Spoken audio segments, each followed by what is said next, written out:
Olá! E hoje o tema é As pessoas não mudam.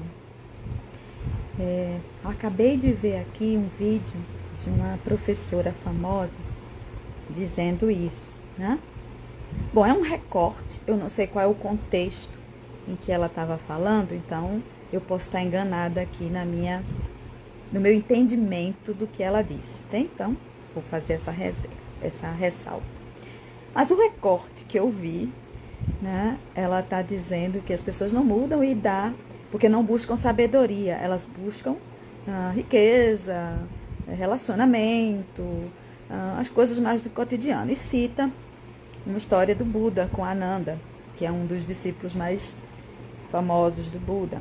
Talvez ele nem tenha existido de verdade, né, ele seja só uma alegoria, mas Ananda, que eu até acho que sou eu, Ananda, uma discípula de Buda.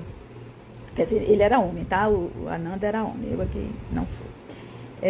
Bom, aí disse que ele acho que ele fez essa pergunta para o Buda porque as pessoas estavam demorando a mudar, ou porque ele não estava oferecendo sabedoria para as pessoas. E ele pediu para o Ananda ir atrás das pessoas que quisessem sabedoria. E quando ele volta, ele disse que praticamente 100% das pessoas que ele perguntou não queriam sabedoria, eles queriam mais riqueza, mais saúde, sucesso para os filhos, mas sabedoria não era um ativo que eles estavam querendo. Bom, se a gente pensar que Buda viveu há 2.500 anos atrás, a história está defasada no tempo. Eu não concordo que as pessoas não querem mudar. Elas podem ainda demorar a acreditar que podem fazer mudança.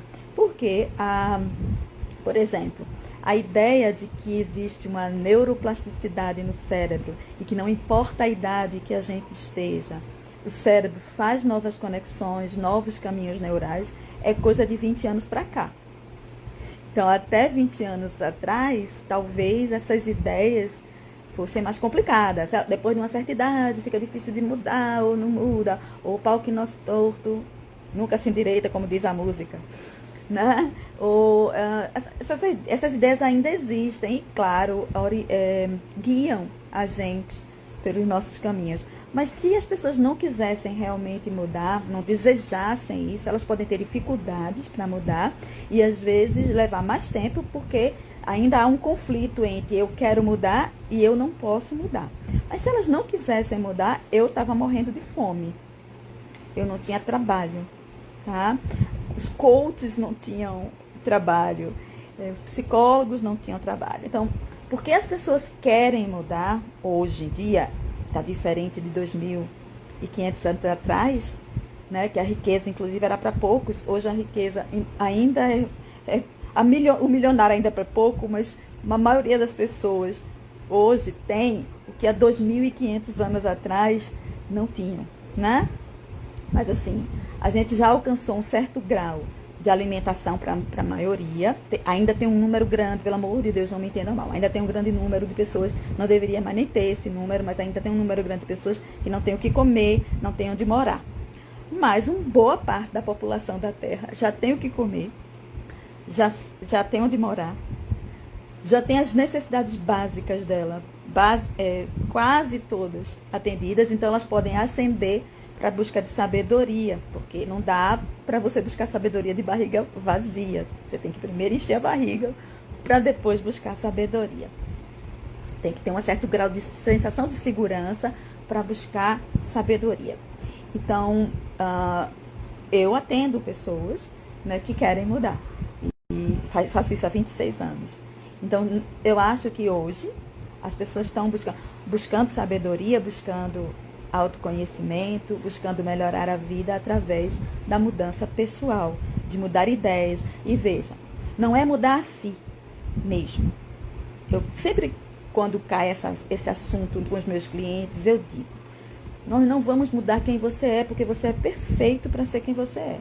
O que a gente vai mudar são crenças, ideias, autoconceitos equivocados que não te servem mais ou que atrapalham tua vida e que podem estar impedindo de você alcançar certas coisas. Então, o que a gente muda não é quem você é, mas como você pensa, aquilo que você aprendeu sobre si mesmo e que não está servindo mais para você viver uma vida boa. Então a gente muda isso, a gente muda a superfície, a gente não muda a essência. A essência foi Deus que fez, né? E aí é perfeito. Agora, o que está por cima da essência, que foi as percepções equivocadas que você teve na hora que você estava se desenvolvendo, as experiências, as ideias que te passaram, que em algum momento te serviram, mas agora não servem mais. Essas coisas é que a gente vai mudando. E é mudando, eu sempre digo, é no gerúndio, não é no infinitivo. Não é eu no passado, eu mudei. Não, estou mudando. E é sempre estou mudando.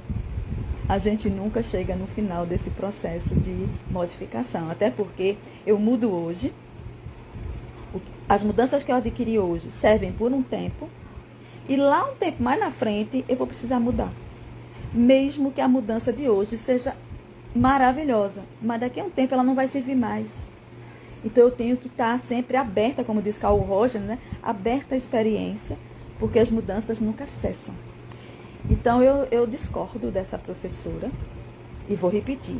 Eu não sei qual é o contexto que ela estava falando. Eu só estou falando aqui do recorte. Então, claro que eu posso ter feito uma interpretação do recorte equivocada. Mas do recorte foi o que bateu em mim. Né? Eu acho que ela está equivocada. As pessoas querem mudar sim. Só que leva tempo para mudar. Até porque, como diz Luiz Rey, a primeira coisa que a gente se depara no desejo de mudar é com a resistência.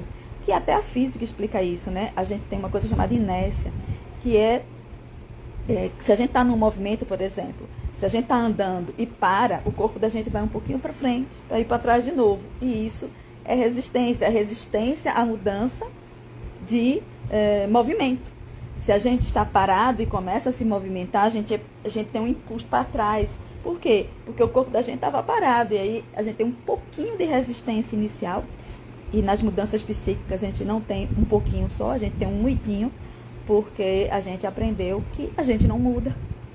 Pau que nós torto, nunca se endireita, né? Então, não. Primeiro que a gente não nasce torto, né? A gente nasce apenas. A gente tem um formato. Esse formato essencial, ele é só luz.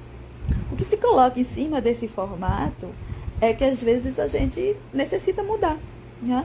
Não porque é ruim, porque é feio, mas porque não está servindo mais, ou está atrapalhando a vida da gente, ou está prejudicando a gente e os outros.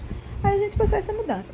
Como eu nasci, por exemplo, num ambiente privilegiado, onde eu tinha comida, moradia, segurança, quando eu fui fazer terapia aos 22 anos, eu já queria sabedoria.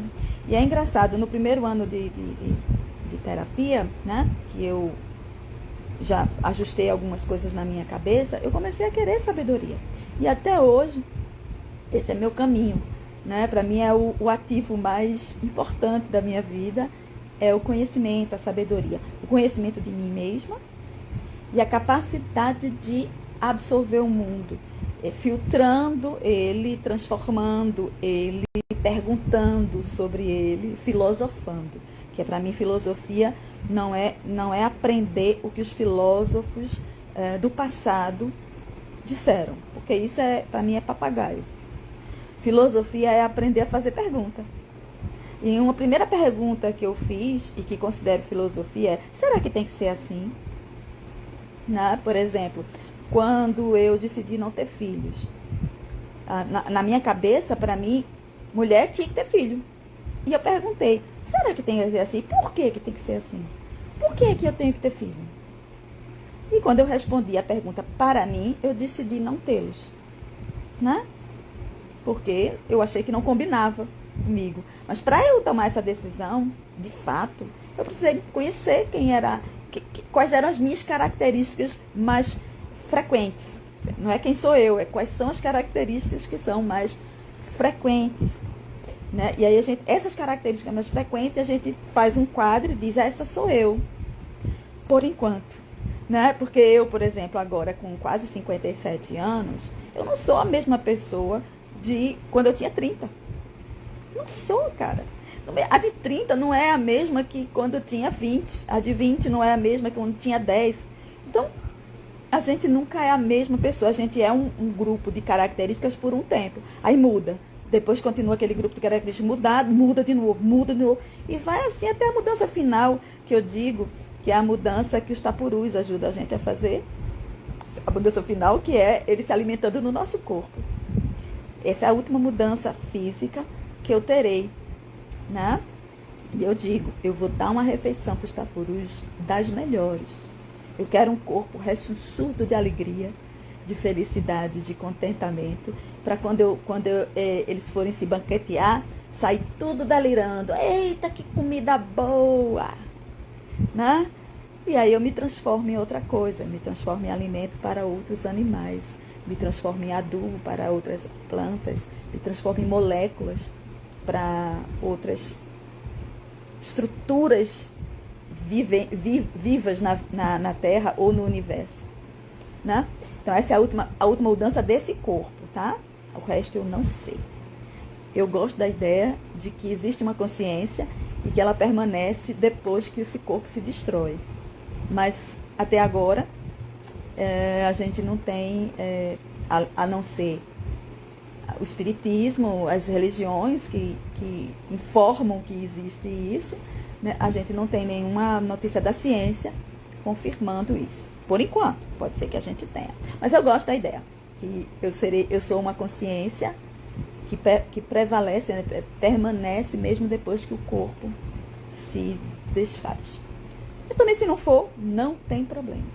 Né? O que importa é que agora, é como diz o Osho, não se importe se tem vida depois da morte. Se ocupe de saber se tem vida antes da morte.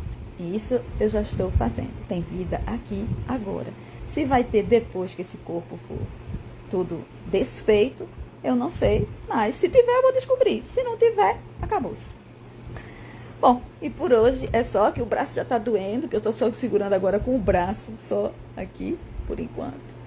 Até a próxima. Deixa eu apertar aqui.